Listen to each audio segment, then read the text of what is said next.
ایک بار حضرت صلی اللہ علیہ وسلم لوگوں میں بیٹھے ہوئے ان سے باتیں کر رہے تھے۔ اتنے میں ایک دیہاتی آپ کے پاس آیا اور پوچھنے لگا کہ قیامت کب آئے گی۔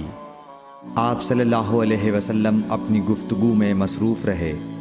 بعض لوگ جو مجلس میں تھے کہنے لگے، آپ صلی اللہ علیہ وسلم نے دیہاتی کی بات سنی لیکن پسند نہیں کی، اور بعض کہنے لگے کہ نہیں، بلکہ آپ نے اس کی بات سنی ہی نہیں۔ جب آپ اپنی باتیں پوری کر چکے تو میں سمجھتا ہوں کہ آپ صلی اللہ علیہ وسلم نے یوں فرمایا، وہ قیامت کے بارے میں پوچھنے والا کہاں گیا؟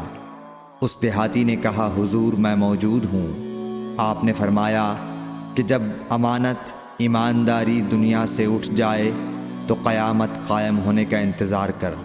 اس نے کہا، ایمانداری اٹھنے کا کیا مطلب ہے؟ آپ صلی اللہ علیہ وسلم نے فرمایا کہ جب حکومت کے کاروبار نالائق لوگوں کو سونپ دیے جائیں تو قیامت کا انتظار کر۔ صحیح بخاری، حدیث نمبر 59۔